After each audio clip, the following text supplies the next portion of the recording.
Interouts.com is dead. Long live interouts. Our most faithful readers reach us through mail. Others send direct messages on Twitter, now known as X. Some people made direct contact, and a lot of messages came through WhatsApp, so much so that for the first time since the International Outsider was online, we have been forced to cut off communication like the phone, etc. All these people were asking the same question.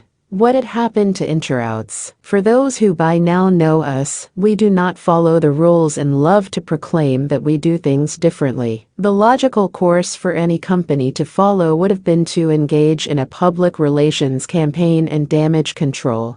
But the name of our company is the International Outsider, where outsider is the key component of the equation. We suddenly and unexpectedly found ourselves confronted with an existential threat. We had a fight in front of us. If there is one thing that the International Outsider knows how to do, it is to engage in a fight. We had assets to hide or shift location. We had people to move from the positions they were in to more secure ones. And we had first and foremost to ensure the livelihood of those who depend on us, whether it is here in South Africa, in neighboring Zimbabwe or Seoul, Korea, or where our headquarters are found in Aberdeen, Scotland. Once that was done and secure, we could move towards undoing the damage, rebuilding and ensuring that those responsible knew that we understood their role in it. As we said before, we know how to engage in a fight not because we like it, not because it ensures us some advertising,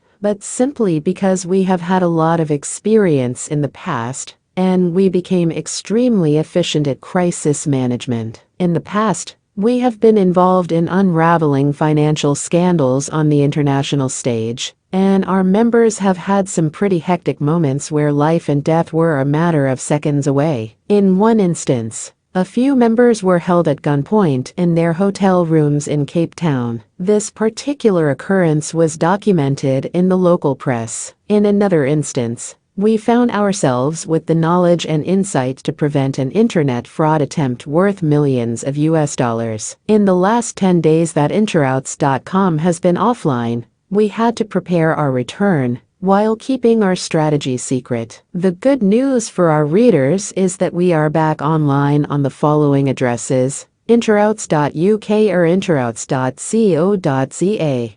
Paradoxically, this unfortunate occurrence has pushed us to implement changes that were long overdue. Today the happy new owners are selling the domain name interouts.com at 54,700 Rand, or the equivalent of 2,863 US dollars, which is an extraordinary amount for a website whose detractors have in the past described as a rag, a Muscovite-based propaganda operation, or even a non-entity. As per comparison, a domain that we contemplated and still keep an open mind about is verbit.com, which was originally the website of one of the first practical chatbots. It won several prizes and even competed in the Turing test. We were interested in acquiring it because well before everyone was taken by the chatbot craze, we were using Verbit 5 on systems like Windows XP or Vista. We adapted it to work on Windows 7, improved it radically to manage our offline network,